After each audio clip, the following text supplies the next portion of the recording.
자, 안녕하세요, 여러분들. 진여쌤입니다. 자, 드디어 2021학년도 수능이 끝났습니다. 고3 여러분들 너무 수고 많으셨고요. 지금 이 보이는 분석 영상 같은 경우는 이제 엄밀히 말하자는 현 고3보다는 앞으로 이제 고3이 될 예비 고1, 예비 고2, 예비 고3 학생분들이 보셨음 하는 마음에 찍는 영상이 되겠습니다. 자, 지금 현재 인터넷에서 돌고 있는 이제 뉴스라던가 그런 데에서 올해 영어 수능은 이제 좀 평이했다라는 이제 말들이 많죠. 맞습니다. 저도 6시에 이걸 이제 문제지를 다운받아서 한번 풀어봤는데 제가 받았던 인상은 분명히 어렵진 않았다였어요. 다만 어, 이번 올해 수능 같은 경우는 좀 특별했던 점이 첫 번째가 아무래도 코로나라는 사태에 의해서 마스크를 낀다던가 좀 기존과는 좀 다른 상황에서 봤기 때문에 과연 그 학생들이 본인의 원래 컨디션대로 과연 시험을 치렀을까에 대해서는 조금 회의적인 답변이 나올 수밖에 없고요. 두 번째는 항상 말씀드리지만 영어라는 과목은 점심을 먹고 나서 보는 과목이기 때문에 굉장히 이제 학생들이 100%의 집중력을 갖고 볼 수는 없다 이 말입니다. 물론 학생들이 외인 저 같은 강사라던가 아니면 외타 뭐 유튜버들라던가 아니면은 이제 공부 쪽에 이런 관련하는 업종이 있으신 분들은 저희가 점심을 먹고 푸는 게 아니라 분명히 평이하다고 느낄 수 있겠지만은 학생들의 또 체감 난이도는 굉장히 상대적일 것이다 라고 느꼈고요. 또한 제가 또 보니까 매력적인 선택지, 즉 학생들이 오답을 범하게 만들 만한 함정들은 여전히 유효했고 그것은 이제 아무래도 적절하게 작용했다고 저는 봅니다. 자, 그렇다면 이제 우리 문제는 이거예요. 그렇다면 이제 그러한 함정들을 피하기 위해서 도대체 우리가 어떤 걸 해야 될까라고 물어보게 되면요. 제 답변은 딱 하나예요. 바로 글의 구조를 파악하는 연습을 여러분들이 아주 부지런하게 하셔야 됩니다. 이거는 단순히 그냥 영어라는 이 지문을 깔끔하게 해석하는 거에서 머물지 않아요. 그걸 넘어서 내가 지문의 구조를 파악하고 이 정답으로 향하는 데 있어에 필요한 단서를 내가 얼마나 더 적절하고 잘 취득하냐. 이제 그 부분을 좀 집중을 해야 돼요. 만약에 근데 그렇지 않고 올해 2021학년 수능을 봤다라면은 아마 조금은 오답을 범할 확률이 높습니다.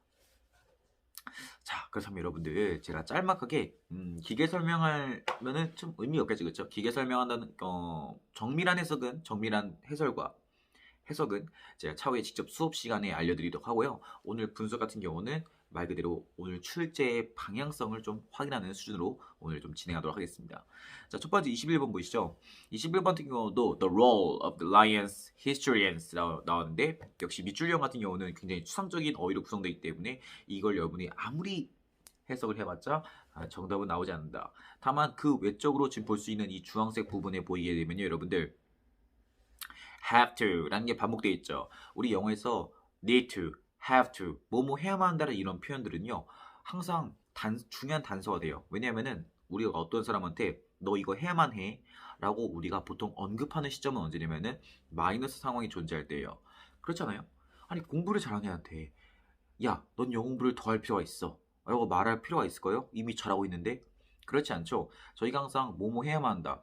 필요하다라고 말할 때는 사실 그런 것들이 잘 진행되지 않고 무언가 마이너스 상황이 있었을 때 이거를 플러스로 전환시키기 위해서 건네는 충고란 말이에요. 그렇기 때문에 먼저 우리가 이 have to란 말을 봤을 때 이 지문은 기본적으로 마이너스 상황이 존재하고 지금 이 밑줄이 have to에 걸려있다는 것은 이 밑줄은 마이너스를 플러스로 전환시키는 역할이다라고 우리가 먼저 인식을 하고 그럼 우리가 다음 찾아야 될 단서는 마이너스는 뭐냐? 지금 이 빨간색 부분이 되겠죠, 그렇죠? The present rate of human consumption is completely unsustainable 이라던가 아니면 아래 보게 되면요. 아래 빨간색 보게 되면 But at some point human rights become wrongs라는 굉장히 많은 상황이 이제 제시되어 있다 이 말입니다. 그렇다면 이제 이 밑줄은 그거를 플러스로 전환시키기 위해서 해야 될 행동들이라고 생각하고 빨리 정답을 찍으면 정답이 되겠습니다. 되시나요 여러분들? 네, 그럼 다음 가보도록 하죠. 네, 22번 마찬가지입니다. 22번도 아주 수능에서 굉장히 많이 쓰이는 구조죠. 바로 뭐냐면 시간 대조 지문입니다. 그래서 수능이 딱 글을 시작하는 포인트에서 어떤 특정한 시점을 언급하게 된다면 그 특정 시점과 다른 별개의 시점이 존재해서 그것의 어떤 대조 혹은 나열로 진행된다라는 걸 이제 우리가 알 수 있어요. 그래서 여기 보게 되면요. prior to file sharing services. 그래서 파일 공유 서비스가 되기 이전이기 때문에 그럼 이 지문은 기본적으로 파일 공유가 되기 이전과 이후를 대조하고 있다라고 빨리 생각하시게 되고요. 이 지금 주황색 보이는 이 part 보이시죠, 그렇죠? The internet made music easily accessible 이 나오는 이 부분이 드디어 이제 파일 공유가 서비스가 진행된 이후의 모습이 되어 있고 이 빨간색 보이는 이 빨간색 부분이 이제 바로 그 변화 후의 삶에 대한 묘사다라고 해서 재빨리 정답을 찾는 연습을 하셔야겠습니다. 괜찮아요, 여러분들? 자, 최근에 지금 말씀드리는 이 두 가지는 수능에 굉장히 요즘에 자주 등장하는 포인트예요. 바로 마이너스 상황 지시. 그래서 그것에 따른 원인 규명과 플러스의 전환, 내지는 지금 보시는 것처럼 시간의 대조, 이런 것들은 민감하게 반응하지 않으면요, 은근히 또 오답이 나오기가 쉬워요. 자, 다음 가볼게요. 이 3번도 마찬가지입니다. 대놓고 처음부터 difficulties arise, 이러한 어려움들이 발생한다 라고 벌써 마이너스를 제시했죠. 그쵸? 괜찮아요, 여러분들? 그래서 얘 같은 경우는 조금 포인트 잡아야 될 게 뭐냐면, 얘는 끝까지 읽어야 돼요. 왜냐면은 기본적으로 이렇게 마이너스가 터졌을 때는 제가 말씀드렸지만 원인 규명이 있고, 그 다음에는 해결책에 따른 플러스의 전환이 나온단 말이에요. 지금 21번이 그랬던 것처럼. 하지만 지금 23번 같은 경우는요, 여러분들 끝까지 읽어보면요, 얘는 마이너스밖에 안 나와요. 그러니까 즉 무슨 말이냐면은 어떤 문제가 터졌다. 그래서 그 문제에 대한 구체적인 서술에서 끝나버립니다. 그러니까 원인 규명과 플러스가 없어요. 그렇기 때문에 기본적으로 지금 보시게 되면요, 특히 2번하고 4번 이런 거 선택지를 보게 되면 뭐 혜택들이라던가 이런 플러스는 등장할 수가 없고요. 4번에 reasons, 원인 규명도 아니기 때문에 이제 원인이라는 표현도 쓸 수가 없다는 겁니다. 그래서 저희는 그냥 원래 그대로 그냥 어려움들을 찾게 돼서 1번, 3번이 남았을 때, 그러니까 3번도 issue, 문제가 되겠고 1번도 difficulties가 되는데, 제가 여러분들에게 항상 말씀드리고 싶은 거는 또 하나예요. 바로 이 1번과 같은 선택지를 정말 조심을 해야 돼요. 자, 왜냐면은 제가 말씀드렸지만은 이 기본적으로 평가원에서 수능이든 6월이든 9월이든 가장 흔하게 내는 함정 카드가 바로 뭐냐면요, 본문에 나왔던 핵심 어휘를 그대로 배치를 하는 거예요. 왜냐면 학생들은 머릿속에 가장 선명히 남아있는 게 바로 뭐냐면 핵심 어휘란 말이에요. 즉 첫 번째 줄에 difficulties arise라는 거는 학생들 머릿속에 빡 박혀 있어요. 그러니까 웬만큼 영어를 좀 하는 학생들한테는, 그러니까 어려움들 이 머리에 박혀 있으니까 이 선택지 1번에 보게 되면 difficulties라는 이 강렬한 어휘가 그대로 등장하기 때문에 학생들이 무의식 중으로 1번을 찍을 수도 있다 이 말입니다. 근데 그러면 주의를 좀 해야 돼요. 항상 말씀드렸지만은 내가 머릿속에 선명히 남아있는 어휘가 그대로 선택지로 구현되어 있을 경우에는요, 한 번 더 꼭 들여다보셔야 돼요. 특히 그것이 지금처럼 3점짜리일 경우에는요, 그럼 진짜 주의를 하셔야 됩니다. 그래서 정답은 1번이 아니라 3번입니다. 얘는 이제 뒷내용이 중요해요. 뒷내용을 봤을 때는 이제 좀 더 정확한 표현은 3번에 인간에게 적합하지 않은 일을 이제 부여했을 때 일어나는 문제들이 되겠죠. 그렇죠? 이 질문은 기본적으로 인간은 인간만이 할 수 있는 일을 해야 된다라는 걸 강조하는 질문이기 때문에 그것에 좀 맞지 않는 일을 부여했을 때 어떤 문제점들이 좀 더 가깝습니다. 그래서 항상 우리 잊지 마시고 다시 한 번 더 복습을 하자면, 본문에 있는 핵심 어휘가 그대로 선택지 들어가 있을 경우에는 한 번만 더 주의 깊게 들여다보자. 자, 24번 가보죠. 24번은 이건 진짜 말씀드렸지만 수능에서 꼭 한 번씩은 나오는 질문 구조죠. 바로 뭐냐면 통념 비판이죠. 그렇죠? 일반적인 잘못된 상식, 일반인들이 갖고 있는 잘못된 어떤 오해들을 이제 비판하는 질문이겠죠. 그렇죠? 그래서 첫 번째 보게 되면 people don't usually think, 사람들은 일반적으로 이렇게 생각하지 않아 라고 나오죠. 그렇죠? 괜찮나요? 그래서 바로 뭐냐면 이 촉각이란 것을 어떤 시간적 현상이라고 생각하지 않는다. 하지만 필점은 바로 뭐냐? 아니, 결국 이 촉각이란 것은 굉장히 시간적인 존재다라고 말씀하고 싶은 거예요.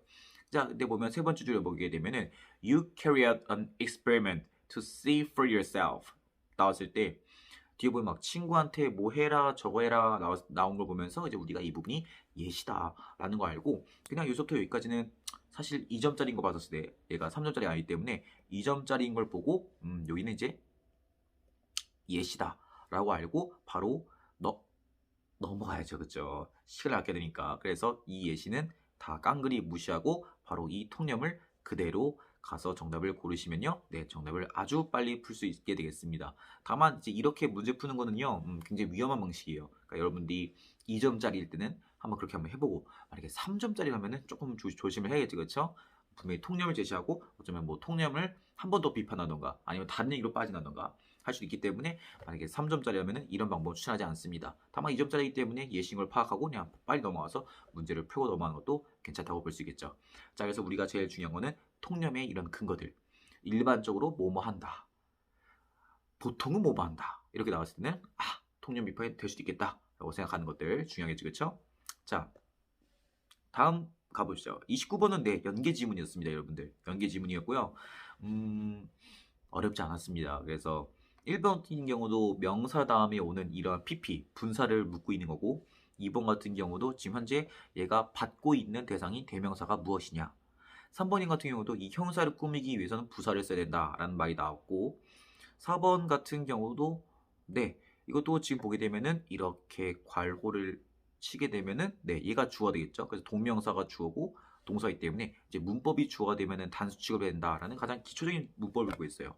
5 같은 경우도 알다시피 저희가 의문사 왔다 하면은 항상 영어에서 이제 불완전 문장이 온다라는 걸 이제 내신 때도 많이 하죠, 학생들이. 근데 뒤에 보게 되면 the subject's responses are typical or atypical 라고 나오죠. 그렇죠? atypical 나왔던 거 보면서 완전 문장을 구성하기 때문에 이제 불완전이 이제 되지 않고 완전 문장. 그래서 정말 이제 or 있는 거 보니까 whether 아니면 if를 써가지고 이제 뭐뭐인지 아닌지의 종속 접사를 써서 완전 문장 이끌어라 라고 물었던 것 같아요.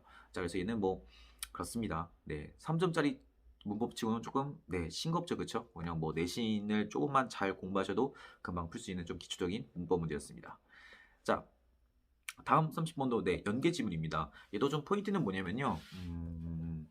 끝까지 읽으면 사실 문제 자체는 크게 어려운 건 없어요. 다만 이제 항상 말씀드리지만은 시간을 단축하는 방법이 필요한 거겠죠, 여러분들. 그러니까 여기서는 엄밀히 말할게요. 노란색과 주황색을 보실 줄 알아야 돼요. 오늘의 주인공은 어디까지나 밴드웨건 효과가 왜 일어나는가, 어떻게 일어나는가에 대한 원리가 중요한 거지. 뒤에 나오는 그거를 설명하기 위해서 드는 예시인 어떤 빛의 측정에 대한, 빛의 속도에 대한 측정에 대한 어떤 예시 같은 경우는 사실 그게 중요하지가 않다라는 걸 이제 우리가 알 수 있겠지, 그렇죠? 그래서 다시 보게 되면요, 이제 밴드웨건 효과가 왜 일어났냐가 이 빨간색 부분이 되겠거든요. 근데 빨간색 부분 보게 되면은 이제 우리가 아까도 말씀드렸지만 마이너스 상황이 터졌단 말이에요. 마이너스가 바로 뭐냐면은 편향, 괜찮아요? 확증 편향 이런 게 있기 때문에 이제 이런 밴드웨건 효과와 같은 이제 부정적인 상황에 돌출한다라고 했고요. 자, 그리고 또한 그 마이너스 상황의 원인이 바로 뭐냐면 네, conventional wisdom이라는 관습적인 지혜, 바로 통념에 의해서 발생한다는 원인 규명까지 했습니다. 자, 그래서 이 하늘색 파트가 바로 뭐냐면 이 마이너스를 플러스로 전환시키기 위한 해결책 파트이기 때문에 여기서는 당연히 용기가 부족하다 아니라 용기가 필요하다라는 말로 들어갈 수 있어야겠습니다. 그래서 이 30번 같은 경우는 사실 정답을 맞춘다기보다는 누가 더 빨리 정보를 처리하고 큼지막하게 넘어가냐라는 게 중요하겠고요. 여기서 제일 중요한 포인트는 밴드웨건의 원리라는 걸 찾고 그런 다음에 이 빛의 속도를 측정한다는 건 예시라는 걸 파악하고 빛의 속도는 솔직히 말해서 그냥 빨리 과감하게 읽어가면서 넘어가고 오늘 중요한 포인트는 왜? 라는 바로 편향, 확증 편향이라는 문제와 그 원인이 통념, 그리고 이 마이너스를 해결하기 위해서는 용기가 필요하다라는 것까지 재빨리 넘어갈 줄 아셔야겠습니다. 자, 그 다음 갈게요. 네, 31번입니다. 올해는 알다시피 31번은 여러분들 아시겠지만은 빈칸 상단부가 나왔죠. 빈칸 상단부 유형이 나오고 보통 이제 어휘 유형으로 많이 들어오는데 물론 어휘 유형이긴 해요. 하지만 빈칸 중반부로 이제 바뀌었죠, 그렇죠? 그리고 빈칸 중반부답게 항상 이제 빈칸 중반부는 보통 기본적으로 두 가지 유형이 있어요. 바로 뭐냐면은 여기 위에다가는 굉장히 추상적인 얘기를 하는 거예요. 너무 어려운 얘기. 그러니까 속된 말로 해서 너무 어려운 얘기야. 철학적인 얘기를 하고 좀 추상적인 얘기를 해서 학생들이 혼을 빼놓는 다음에 이제 중반부에 빈칸을 하고 그 아래에 구체적인 예시를 통해서 이제 문제를 푸는 습성이 있죠. 그렇죠? 그래서 똑똑한 친구들이라던가 영어를 오래 공부한 친구들은 추상 부분에서도 다 내용을 이해해서 문제를 푸는 경우가 있고 물론 좀 영어 살짝 부족한 학생들은 그 추상적 내용에서 좀 어떤 기준점, 화제를 잡고 이 예시에서 단서를 찾은 다음에 문제를 푸는 보통 이런 구조가 하나 있고요. 두 번째는 뭐냐면은 어떤 A 얘기를 합니다. A 얘기를 쭉 해요. 그 다음에 빈칸 중반부부터 시작해서 다시 B 얘기로 바뀝니다. 그래서 좀 허탈하지만 A에 읽었던 얘기가 사실은 필요가 없고 이 밑줄 부분이 이제 화제가 전환되는 부분이 되어가지고 빨리 B를 읽고 B에서 핵심을 찾아라 라는 이제 이런 또 구조가 있거든요. 이 31번은 정확히 후자의 구조를 취하고 있어요. 그래서 A 파트가 사실 그렇게 문제를 푸는 데는 어떠한 역할도 기여하지 못하고요. 이 중반부를 보고 이제 여기서 이제 화제가 전환되어서 이제 다음 후반부의 B 파트에서 어떤 핵심을 너가 찾을 수 있니?라고 묻는 거기 때문에 얘는 우리가 하반부 이제 하단부를 읽어서 빨리 정답을 찾을 수밖에 없습니다. 사실 이거 같은 경우는 전자 후자를 이제 저희가 사실 첫 번째 줄, 내지는 첫 번째 문장에서 바로 구별할 수는 없겠죠. 다만, 있잖아요, 여러분들. 다만 이제 제가 좀 간곡히 말씀드리고 싶은 건 뭐냐면은 만일 이제 이 후반부가 뭔가 딴 얘기, 이제 우리 눈에 보이는 딴 얘기 같은 예시가 아니라면은 이제 얘가 바로 A 파트, B 파트라고 알고 여기서 빨리 핵심을 잡아야겠다라는 발상을 할 수 있어야겠고요. 만약에 전자 같은 이제 추상 얘기와 예시 얘기가 배치된 경우에는요, 여러분이 한 가지는 좀 주의할 게 뭐냐면은 이 후반부가 예시잖아요. 예시는 엄밀히 말해서 딴 얘기입니다. 그러니까 완전 그 추상과는 조금은 좀 벗어난 딴 얘기처럼 보일 수 있어요. 그래서 근데 문제는 뭐냐면 예시고 구체적인 내용이기 때문에 학생들의 머릿속에는 이게 쏙쏙 들어온단 말이에요. 추상보다는. 그러니까 내용 이해가 잘 되겠죠. 근데 우리가 문제는 뭐냐면 얘는 어디까지나 딴 얘기고 예시이기 때문에 정답이 될 수가 없는 거거든요. 그냥 이 예시를 참고해서 추상을 이해하는 걸 도와주고 정답을 고르는 어떤 보조수단에 불과한데 이런 좀 예시에 함몰돼가지고 내용 이해가 잘 되니까 그래가지고 조금 선택지를 받았을 때 예시가 강조된 선택지를 고르는 어떤 이런 실수가 많이 나오긴 합니다. 그래서 이런 점들을 좀 주의하시면 될 것 같아요. 특히 빈칸 중반부는요. 자, 그 다음 아래 내가 볼게요. 네, 아래도 네, 마찬가지입니다. 근데 아래 같은 경우는 빈칸이 중반부라고 좀 하기 힘든데 아무튼 가볼게요. 첫 번째 뭐라 나오냐면은 이제 비슷한 친구를 고르는 게 굉장히 합리적이다라는 게 나와요. 그래서 굉장히 이제 비슷한 친구들이 고르는 게 좋다라고 나와서 이 주황색 파트에서 이제 정확히 이제 이걸 구체합니다. 되셨나요, 여러분들? 그래서 이제 왜 도대체 비슷한 친구를 고르는 게 왜 좋은가라고 주황색 파트에서 구체화를 하지만 지금 보신 것처럼 얘도 화제가 또 전환됩니다. 이해되셨나요? 그러나 하고 이제 또 나무야 밑줄이 나오고 블랭크가 나오고 근데 여기서 뭐냐면은 이 하늘색 파트를 볼게요. The individuals who live in a particular place cannot all do the exact same thing 라고 나오면서 또 화제가 바뀐다 이 말입니다. 다만 여기서는 이 32번이 조금은 까다로운 이유가 뭐냐면은 뭐랄까 꼬리를 좀 물지 않으면은 조금 잘못된 얘기로 빠질 수가 있어요. 그러니까 이 하늘색 파트가 왜 나왔는가를 좀 고민 한번 해봐야 되는데 무슨 말이냐? 자, 얘는요 플러스입니다. 괜찮아요, 여러분들? 그러니까 여기는 플러스 얘기예요. 그러니까 얘는 그러나 하고 이 하늘색 파트는요 이 플러스라는 것이 이제 마이너스로 전환되는 지점이다라는 걸 이제 보여주려고 하는 거예요. 근데 제가 이런 얘기를 왜 말씀드리냐면요 이게 잘못돼가지고 이거 내용만을 읽고 정답을 고르게 되면요 이게 오답이 된다 이 말입니다. 괜찮나요? 그러니까 후반부 내용만 갖고 정답을 찾아봤자 의미가 없다는 거예요. 그러니까 후반부의 내용은 엄밀히 말해서 너가 비슷한 친구를 고른다는 게 굉장히 사실 플러스지. 하지만 그것에는 어디까지나 한계점이 존재해 라고 말하고 싶은 그런 부분이지 이 윗내용을 쌍그리 무시한 채 그냥 아래 내용만 갖고 문제를 풀게 되면 이제 오답을 범할 수 있다 이 말입니다. 즉 무슨 말씀드리고 싶냐면은 항상 영어는 꼬리 물기가 굉장히 중요하다고 말씀드리고 싶은 거예요. 그러니까 위에는 얘가 의미가 없었죠. 위에는 얘가 의미가 없었고 여기서만 이제 제대로 읽어도 정답이 나왔다면은 이건 반대예요. 얘는 반대로 얘를 무시하고 여기서 문제를 풀면은 좀 정답의 오답이 발생할 수 있다 이 말입니다. 그래서 얘는 천천히 꼬리를 물고 이런 플러스가 있었구나. 이런 플러스의 좋은 점이 있었지만 하지만 아쉽게도 이것이 어디까지나 어떤 한계점이 존재하는구나 라고 꼬리를 물고 정답을 풀어야 된다 이 말입니다.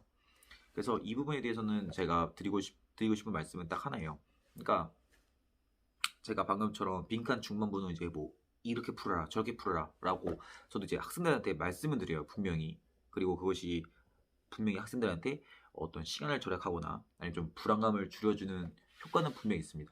자 근데 기본적으로 영어는 수학이 아닌 거예요 여러분들. 그러니까 이런 공식을 썼다고 무조건 이렇게 돼라는 어떤 절대성이 존재하지 않습니다. 영어는 그래도 언어니까요. 그래서 이런 문제 푸는 방법은 어디까지나 여러분들 이 꼬리물기, 그러니까 꼬리물기란 건 엄밀히 말해서 해석을 계속 정보를 이어가는 연습이죠, 그렇죠?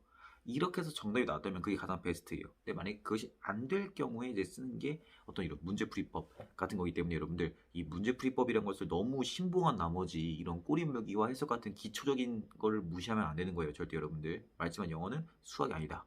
그냥 저도 그렇고 많은 이제 영어 강사들이 말씀해주는 어떤 빈칸 상단부, 중반부, 하단부에 따른 어떤 문제풀이법은 어디까지나 학생분들이 해석과 꼬리물기 같은 가장 1차적인 수단이 안 됐을 경우에 쓰는 어떤 2차적인 수단에 항상 불과하다는 것을 절대 잊지 말아주세요. 그래서 항상 영어에서 제일 중요한 건 해석과 꼬리물기라는 거. 자, 다음 가볼게요. 아이고, 죄송합니다. 자, 33번 가볼게요. 이것도 마찬가지예요. 이것도 약간 영어의 어떤 좀 센스라고 할까요? 그러니까 영어를 되게 오래 공부해서 영어가 좋아하는 어떤 화제를 연습하지 않으면 조금 이제 문제 터질 수 있어요. 자, 제가 드리고 싶은 말씀이 뭐냐면은 이 굉장히 33번이 뇌 얘기를 많이 합니다. 막 뇌각 얘기하고. 근데 말씀드렸지만 영어는 기본적으로 여러분들에게 절대 세부 정보를 묻지 않는다는 거예요. 그러니까 제가 드리고 싶은 말씀은 뭐냐면, 자, 노란색 파트를 볼게요. 노란색 파트는 계속해서 이렇게 새로운 연구, 지금은, 최근의 연구는 하면서 굉장히 시간을 강조를 합니다. 최근에 우리가 이런 걸 발견했어 라고 해요. 그래서 그 발견한 내용이 바로 뭐냐면은 이 주황색 파트입니다. 주황색 파트를 보게 되면 이 뇌라는 것이 인생 전반에 걸쳐서 굉장히 수능성이 있다 이 말이야. 뭐라고? 이전에 추정된 것보다 라고 나왔단 말입니다. 그래서 우리가 이 수능성이란 말을 어떻게 이제 우리가 워딩 처리를 할 것인가가 굉장히 중요하고, 그 단서가 이제 아랫줄에 있단 말이야. 아랫줄에 어떤 환경이란 말. 그러니까 수능성, 환경 이런 걸 보고 여러분이 냄새를 빨리 맡아야 돼요. 알다시피 입시 영어를 굉장히 오래 공부하는 학생들은 약간 눈치가 빨라요. 눈치가 빠르다기보다는, 그러니까 이 수능 영어가 되게 좋아하는 글감이 있어요. 글감, 어떤 화제 이런 게 있어요. 그 중에 대표적인 바로 뭐냐면은 영어는 선천과 후천에 대한 이 대립을 굉장히 좋아합니다. 영어는 기본적으로 선천적으로 이렇다, 후천적으로 이렇다라는 걸 굉장히 좋아합니다. 그래서 만약에 이런 거에 좀 익숙한, 그러니까 기출 문제를 많이 풀거나 아니면 입시 영어를 오래 공부하는 학생들은 이게 벌써 세팅이 되는 거예요, 머릿속에. 그렇기 때문에 얘도 엄밀히 말해서 오늘의 포인트가 바로 뭐냐면 뇌가 후천적인 존재라고 말하고 싶은 거예요. 환경이 언제나 순응할 수 있고 후천적으로서 언제나 발달하고 성장할 수 있는 여지가 있다라는 이제 그 포인트가 되겠습니다. 만약에 그걸 찾지 못하게 되면요, 이 파트 있죠, 이 파트. 이 파트에서 굉장히 시간을 많이 잡아먹습니다. 내용이 꽤나 어렵게 나와서. 괜찮나요? 자, 이거 또 보게 되면 마지막 이 빨간색 파트를 볼게요. 빨간색 파트를 보게 되면은 이러한 지식과 능력을 사용하는 것이 바로 뭘 초래하냐면은 구조적 변화를 초래한다 이 말이야. 그래서 그치? 괜찮나요? 자, 뭐 하기 위해서? 허용하기 위해서. 비슷한 미래의 충돌이라는 것이 좀 더 빠르고 효율적으로 이동할 수 있도록 허용하기 위해서다 이 말이야. 이 워딩 정말 어렵죠. 하지만 우리는 딱 하나, 변화는 구조적 변화를 했다는 거, 뇌가. 근데 그것이 어땠냐? 뭔지 모르겠지만 빠르고 효율적으로 이동시켰다는 것은 어쨌든 간에 플러스라고 볼 수 있잖아, 그치? 그래서 이것만 보더라도 오늘은 뇌라는 존재가 굉장히 구체적으로 진화하고 성장한다는 이 워딩이 반드시 들어가 있어야 됩니다. 대신에 여러분들, 네. 그래서 여러분들이 아마 이게 정답이 이제 1번이 되겠는데, 이제 우리의 경험이라는 역사에 의해서 이게 설계되어지고 조각되어진다라는 이 워딩 자체는요, 알다시피 사실 여러분들이 뇌과학 이런 거에 좀 집중했다면은 조금 굉장히 좀 당혹스러운 선택지예요. 응? 봤을 때 이렇게 된다 이 말입니다. 좀 눈살이 찌푸려지죠, 그쵸? 이게? 이렇게 이런 식으로. 하지만 오늘의 포인트는 뇌과학이 아니라는 거. 뇌는 어떤 존재? 후천적 존재. 뇌라는 것은 선천적으로 결정된 게 아니라 환경에 따라서 우리가 얼마든지 우리의 의지에 따라서 우리가 겪어온 환경과 시간과 역사에 따라서 이력에 따라서 진화하고 성장하는 존재다라기 때문에 네, 1번이 가장 적절하게 되겠습니다. 자, 다음 34번 가볼게요. 34번도 마찬가지예요. 이게 영어에서 최근에 많이 나온 또 트렌드 중 하나인데 바로 뭐냐면, 일단 여러분들이 성공적이 나왔죠. 플러스를 체크해야 돼요. 이것도 마찬가지예요. 교육이 중요한 게 아닙니다, 여러분들. 교육이 중요한 게 아니야. 성공적인 통합이란 것은 플러스가 발생한 거야. 자, 근데 요즘에 이것도 많이 나옵니다. 바로 뭐냐면은 이렇게 이런 플러스 존재와 요즘에 이렇게 쓰는 경우가 굉장히 많아요. 그러니까 뭐 효과적인, 성공적인 뭐뭐뭐라고 난 다음에 if하고 when을 붙이는 거예요. 그럼 이게 바로 뭐냐면 그 플러스에 조건을 제시하는 거란 말이에요. 그래서 얘는 이걸 좀 이렇게 좀 블록하지 않으면 정보를, 사실 이게 문제 풀기가 좀 까다로워요. 그래서 오늘 엄밀한 포인트는 오늘 바로 뭐냐? 교육적 기술의 성공적인 통합의 조건입니다. 오늘의 정확한 화제가. 근데 그렇게 안 풀면 여러분들 이거 정답 찾기 힘듭니다. 그래서 다시 말씀드릴게요. 오늘은 이 교육적 기술인 것이 통합하기 위해서는 어떤 조건이 필요하냐 이 말인데 읽어볼게요. 뭐 할 때 그 집중이 기술인데 어떤 기술이냐? 사용되어진 기술에서 그 교육적 목적으로 어떤 교육적 목적? 그 기술이 헌신하고 하잖아요. 그 기술이 도와주려고 하는 그 교육적 목적으로 넘어갈 때 이제 뭐 블라블라 나옵니다. 바로 can be regarded as being successfully integrated 하고 또 나오죠. 그렇죠? 성공적으로 통합된 걸로 할 수 있다 이 말입니다. 그래서 오늘의 문제의 포인트는 바로 뭐냐면 성공 조건이에요. 바로 뭐냐? 우리가 지금 쓰고 있는 기술에 관심을 갖지 말고 이 기술이 원래 하고자 하는 목적인 바로 교육적 목적에 집중을 할 줄 알아야지 이제 이것이 우리가 성공적인 통합이라고 말할 수 있다 이 말입니다. 왜냐? 그럼 빈칸은요 묻는 게 뻔해. 빈칸은 성공 조건 아니면 성공 조건이 충족하지 않은 거 그거 묻는 거라고 약간 했어. 그래서 여러분들이 앞으로 이거 굉장히 자주 나오거든요. 효과적이다, 뭐 성공적이다 어떤 플러스 상황이 존재하고 when, if 이런 게 나와 있다면은 빨리 체크해주세요. 요즘 이 성공 조건도 많이 나온다는 거. 그래서 여기 가게 되면요. 뒤에 볼게요. blank 이거 하는 한 not to conclude that the technology has been successfully integrated 나오죠. 그렇죠? 기술이 성공적으로 통합되었다라고 우리가 말할 수 없을 것이다 하기 때문에 위는 성공 조건이 될 수가 없는 이제 부정적인 얘기가 나와야 된다라고 이제 우리가 알 수 있죠. 그렇죠? 그럼 이제 오늘 포인트 바로 뭐냐? 우리가 교육의 목적이 아니라 그러니까 목적이 아닌 수단이라는 기술에 집중해 버렸다가 오늘 포인트가 되겠습니다. 그래서 이런 식으로 만약에 찾지 않게 되면요, 아무래도 아마 시간을 굉장히 많이 잡아먹었을 거예요. 하지만 반대로 내가 만약에 성공 조건의 포인트를 잡았더라면은 이건 문제가 굉장히 빨리 풀립니다. 대신에 여러분들 그래서 이런 블록화 정말 중요합니다. 자, 다음 가볼게요. 네, 이거는 어렵지 않죠. 오늘의 35번은 언제나 말씀드렸지만 이제 1번 전에 있는 여기서 이제 화제를 잡으면 되는데 오늘의 포인트는 바로 뭐냐면은 웃음에 의해서 노동자들이 연합을 하고 협동을 하고 대신 유대감을 느낀다라는 포인트가 되기 때문에 그거와 좀 너무 동떨어진 얘기 3번이 정답이 되겠습니다. 자, 그다음 가볼게요. 36번. 연계 지문입니다. 난이도 36, 37, 38, 39가 저번 9월 모평에 비해서는 난이도가 굉장히 많이 하락되어가지고 많은 학생들이 아마 문제 푸는데 큰 어려움은 없을 거라고 믿습니다. 자, 하지만 그럼에도 불구하고 저는 두 가지는 항상 말씀드리고 싶네요. 요즘 트렌딩이 바로 예시와 화제 전환이라는 것은 똑같이 유효했다라고 말씀드리고 싶어요. 바로 뭐냐면 얘는 전쟁 얘기로 끝난다 이 말입니다. 근데 A 보니까 뭐야? 정치야. 왜 정치가 왜 나왔어? 전환됐다 이 말이야. 알았어? 탈락. 근데 봤더니 이게 전쟁 얘기가 있다 이 말이야. 그럼 오케이. 전쟁 얘기도 이제 붙이면 되고.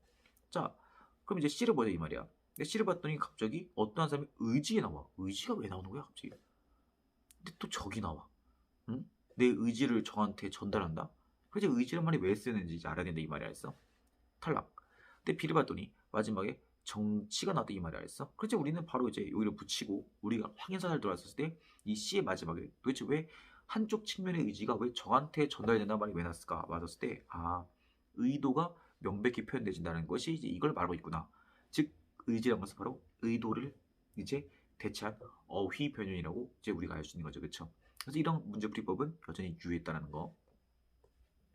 다음 가볼게요, 여러분들. 자, 37번도 마찬가지예요. 똑같아요. 마지막에 무슨 얘기냐면은 이게 cost effective가 이제 될 수가 없다. 그래서 이걸 해결하기 위해서 이제 우리에게 필요한 거는 바로 이런 에너지 효율성에 대한 투자가 필요하다라는 얘기를 했었습니다. 경제적 관점에서. 라는 좀 어려운 얘기를 했었는데 자, A를 보게 되면 이것은 반향을 불러일으킨다. 바로 개인적 수준까지도 반향을 불러일으킨다 이 말이 알았어. 그럼 도대체 이것은 뭘까?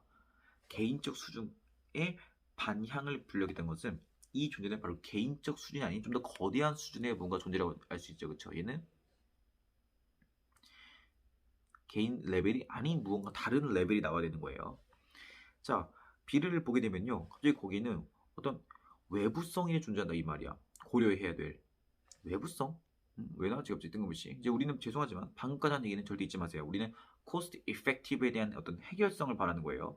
근데 C를 봤더니 그렇습니다. 바로 나오기 때문에 얘가 1번이 되고 뒤를 읽어봤더니 이 부분 볼게요. 이것은 단지 개인적 비용만을 바라봐서는 안 된다라고 했습니다. 그렇죠?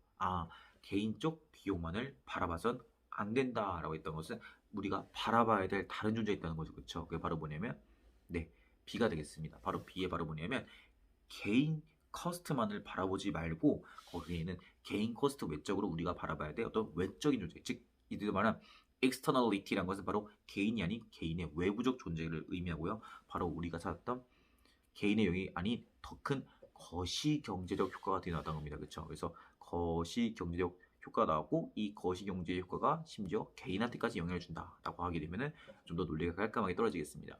그래서 다행히도 36, 37은 저번 9월에 나왔던 정말 진짜 거의 말도 안 되는 추상성에 비해서는 네, 난이도가 많이 떨어져 있습니다. 그다음 38번 가볼게요.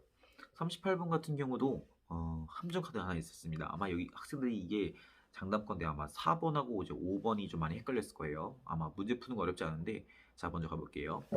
나는 아직까지도 정확히 핀포인트, 정확히 찝지 않았다라고 나왔어요. 아직까지도 괜찮아요, 여러분들? 자, 그래서 먼저 일단 still 체크하시고 항상 괜찮아요. 여전히 이제 아직까지도 이걸 안 하고 있다 이 말이야. 괜찮아요? 왜냐면 weakness란 것이 take many forms, 많은 형태를 취하기 때문이다 라고 했었는데 제가 이제 말씀드리고 싶은 건 영어에서 많다, 뭐 이런 거 나오고 뭐 몇몇의 무언가 있다 라고 끊으면 그건 영어 아니라는 거예요. 영어는요 반드시 많다, 몇몇의 무언가가 있다 이러면은 정확히 그것이 뭘 말하는지를 말해주는 게 영어의 센스입니다. 그러니까 무슨 말이냐면 이거야. 내가 수업을 하는데 얘들아 선생님이 진짜 옛날에 아주 많은 아주 어떤 경험도 있었어. 예를 들자면 내가 애들을 과외하는데 말이야 아주 웃긴 에피소드가 진짜 많다? 라고 말하고 그냥 갑자기 수업을 합니다. 그리고 여러분들은 이제 어색하다 이 말이야. 무슨 도대체 어떤 웃긴 에피소드 있었지? 라고 하게 되면 이제 궁금하잖아. 그러니까 이거는 그걸 설명해줘야 돼. 우리도 그렇잖아. 야 선생님이 진짜 옛날에 웃긴 에피소드가 진짜 많았어 라고 이런 말을 하면은 어떤 웃긴 에피소드 있는지 그래도 한두 가지는 말을 해주면서 설명을 해줘야 되잖아요. 영어도 마찬가지입니다.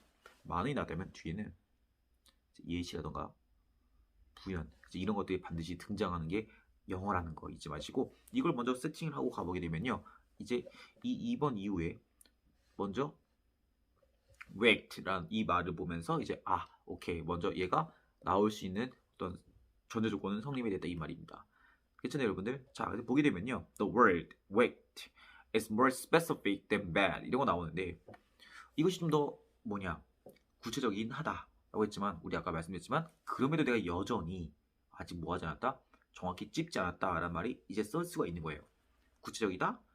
하지만 여전히 내가 아직까지는 그럼에도 불구하고 정확히 핀포인트를 찝지 못했다 라는 부정으로 돌아가는 이 파트가 이제 4번과 5번에서 나올 수 있는데 이제 포인트는 뭐냐면 이 5번에 바로 but이에요. but이 제가 말씀드렸지만은 두 가지 기능이 있어요. 하나 바로 뭐냐면 역접이 있죠. 플러스에서 마이너스에서 마이너스에서 플러스로 라고 하는 역접이 있고요. 하나는 바로 뭐 아니면 강조의 기능이 있습니다. 근데 만약에 여러분이 제가 말씀드렸지만 역접만 생각하고 있다면요. 이게 5번을 고를 확률이 굉장히 높습니다. 왜냐면 흐름은 이게 되게 자연스러워요. 그러니까 이거예요. 구체적이다. 하지만 거기는 좀 더 많은 디테일이 있다라고 하게 되면 이 흐름이 굉장히 자연스럽습니다. 그러면 학생들이 5번 아니야? 라고 찍을 수 있어요. 그걸 이제 아마 출제자분들께서는 노렸지 않았나라고 싶습니다. 그래서 but 이런 게 물론 역접도 있지만 사실 역접보다는 강조의 기능도 굉장히 많이 쓰인다는 거. 그래서 여기는 정확히 말해서 네, 이 예시와 구현이 바로 이 부분을 담당하고 있다라고 생각하는 게 맞습니다. 그래서 많은 형태를 취한다라고 하면서 but이 우리가 알고 있는 그런 역접의 기능이 아니라 강조의 기능으로서 도대체 정확히 어떤 많은 형태가 있냐라는 것을 이 파트에서 설명하고 있다라고 하는 게 좀 더 맞겠습니다. 됐나요 여러분들? 그래서 우리 but이라는 것은 조금만 더 주의할 것. 자, 이도 마찬가지요. 이게 바로 영어는 말이잖아. 예시가 중요하다니까. 이거 봐봐. 주목해라 데디얼. 이 카피라이트라는 것이 바로 뭘 다루고 있냐면 생각의 표현도 다루지만은 사실 생각 그 자체를 다루지 않는다라고 하게 되면은 여러분들 머릿속에는 이게 뭔 개소리야. 이게 정상이라고 약간 했어. 생각의 표현을 다루기도 하지만 생각 그 자체를 다루지 않는다. 뭔 말이야. 그러니까 영어는 그럼 뒤에 뭐가 된다?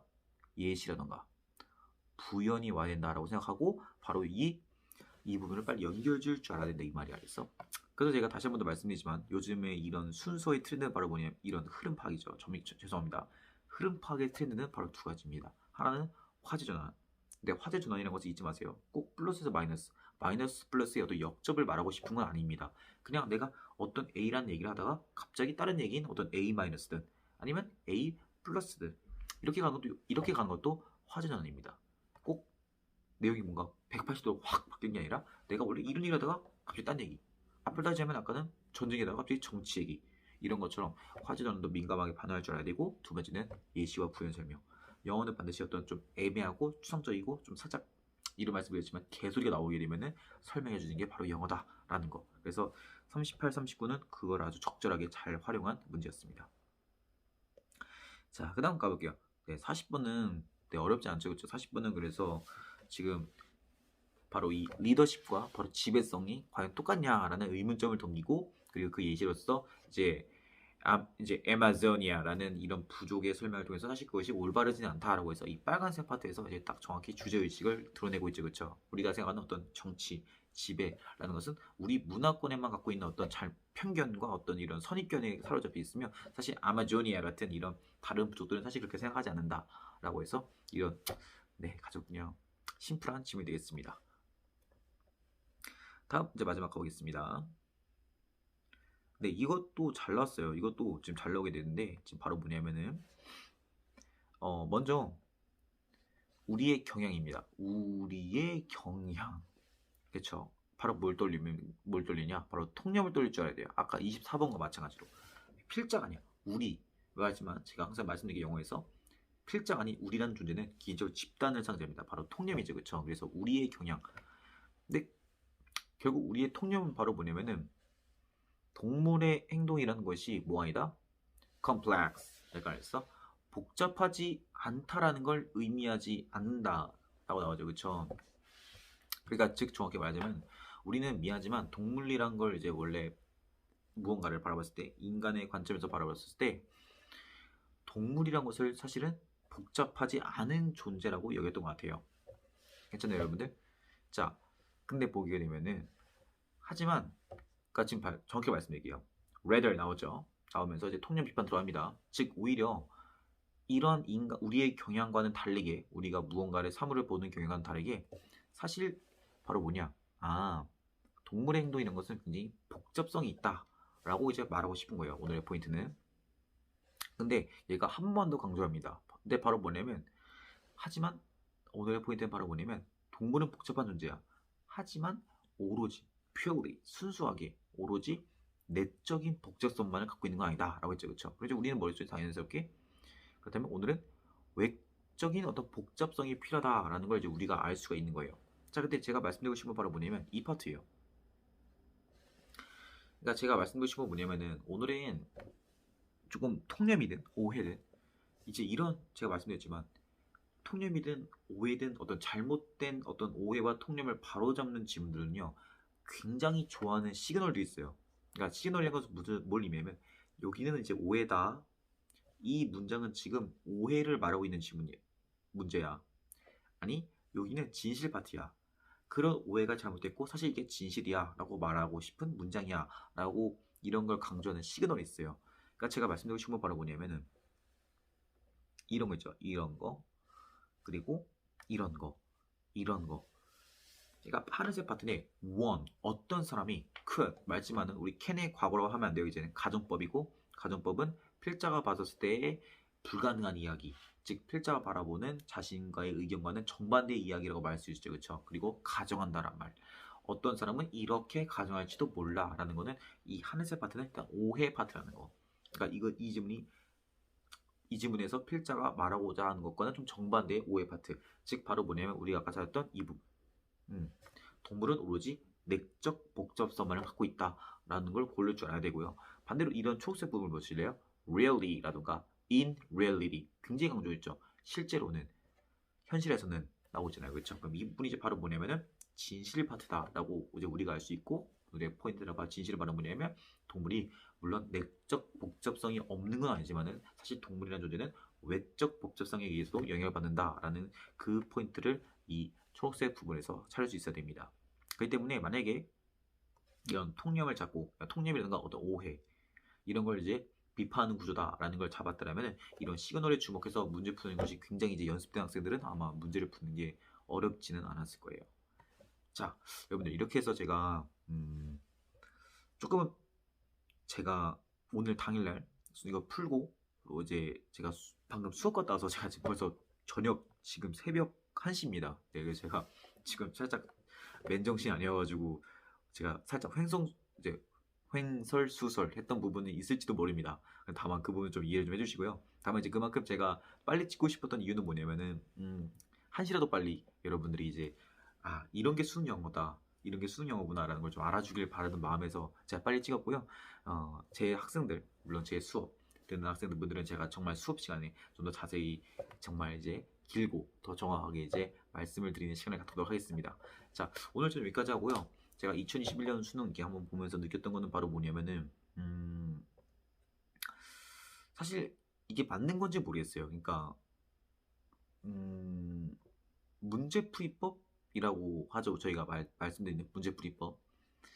이 꽤나 잘 통했던 시험이었어요. 근데 그거는 아마 그리고 제가 말씀드렸던 문제풀이법이 잘 통하는 시험이라는 말은 즉슨 사실 난이도가 높지는 않은 시험이에요. 그러니까 영어가 난이도가 높다는 건 저번 9월 모평처럼 추상적인 내용이 굉장히 강해서 문제풀이법이 사실 거의 통용이 안 되고 좀 이제 학생의 어떤 본연에 갖고 있는 어떤 내공이라고 하죠. 그렇죠? 영어적 내공이 많이 발휘되는 시험을 저희가 이제 보통 어려운 시험이라고 칭합니다. 그래서 사실 영어 강사기도 하고 제가 영어를 좋아하는 한 명으로서도 사실 저번 9월 모평은 조금 어렵긴 했지만 그래도 좋은 시험이라 말할 수 있었던 것 같아요. 근데 다만 이제 2021년 수능은 아무래도 코로나와 같은 특수 상황을 좀 배정하고 그리고 이번에 보니까 국어하고 또 국어가 진짜 엄청 어려웠잖아요. 그런 어떤 난이도 배분까지 생각했었을 때는 영어가 좀 난이도가 많이 떨어지지 않았나라고 생각이 들고요. 그리고 이제 특수한 코로나라던가 아니면 국어, 수학과의 어떤 3과목의 어떤 연계성, 어떤 이제 난이도 배분 때문에 영어가 좀 다소 쉽게 나오지 않나. 그래서 만약 제가 쉬웠다는 것은 오해하지 마시고 학생들한테 좀 다를 수 있겠지만은 이제 제가 말했던 쉬웠다는 기준은 어떤 문제풀이법 이런 것들이 좀 잘 통해서 사실 이제 영어의 내공 자체가 사실 그렇게 막 부각이 되는 그런 시험은 아니었다. 왜냐면 말씀드렸지만은 제가 봤었지만은 어휘가 어려운 것도 없었고 또 지문 구조가 어떤 도치구문, 생략구문 뭐 이런 것 같은 좀 특수한 구문을 통해서 학생들의 어떤 좀 해석을 방해한다던가 그런 것도 많이 없었어요. 그냥 정말 영어 공부하고 그냥 그쵸 그냥 어느 정도 그냥 2등급, 3등급 수준의 그냥 어휘력과 문법 실력 갖고 만약에 문제풀이법 같은 건 어떤 좀 실전적인 문제풀이 스킬을 좀 많이 공부했던 학생들이라면은 아마 그렇게 어렵게는 문제를 풀진 않았을 거라고 생각합니다. 자, 모르겠어요. 과연 내년하고 내후년은 과연 어떤 기조를 유지할지는 아무도 모릅니다. 다만 이제 문제풀이법 같은 이런 스킬을 공부해 두는 게 좋다라는 거는 좀 말씀드리고 싶고요. 그러니까 제가 말씀드리고 싶은 이 문제풀이법 스킬 이런 것은 뭐냐면은 유형별 문제풀이법이 아니에요. 지금 제가 쭉 해석을 들으셨겠지만은 저는 유형별로 문제를 푼 건 없어요. 유형별보다는 좀 더 구조, 글의 구조. 그러니까 오해니까 이런 게 있을 거야라는 거. 마이너스 터졌으니까 이런 정보를 찾아야 돼. 라는 어떤 좀 엄밀히 말해서 문제풀이법보다는 어떤 글의 구조에 따른 문제풀이법이라고 저는 좀 정확히 말씀드리자면 그걸 연습하는 게 아마 도움이 많이 되지 않았나라고 생각이 듭니다. 자, 네, 오늘 저는 이제 여기까지 하고요. 네, 올해 2021년 수능 다들 너무 수고 많으셨고, 앞으로 2022년, 2023년에 수능을 대비하는 많은 학생들이 이 영상을 보고 많은 도움이 됐으면 좋겠고요. 항상 이제 그런 개인적인 궁금한 부분은 당연히 제 수강생들은 수업 시간에 물어보면 좋겠고요. 유튜브라던가 아니면 블로그를 통해서 보셨던 분들은 언제나 이런 댓글을 남겨주시면 제가 답변을 달도록 하겠습니다. 조금 많이 부족한 영상입니다. 제가 사실은 촬영할 시간이 이제 없어서 제가 새벽이 아니면은 제가 수업 끝나고 이제 퇴근한 지금이 아니면은 제가 이제 더 이상 이제 유튜브를 찍을 시간이 없을 정도로 좀 내신 기간이잖아요. 많이 바빠가지고 조금 이제 퇴근해서 촬영해서 조금 부족한 점이 있지만은 너그럽게 용서해 주시고 영상 듣다가 좀 이해가 안 되는 부분, 조금 명확하지 않았던 부분들은 댓글 남겨주시면은 제가 다 좀 더 상세하게 답변을 달도록 하겠습니다.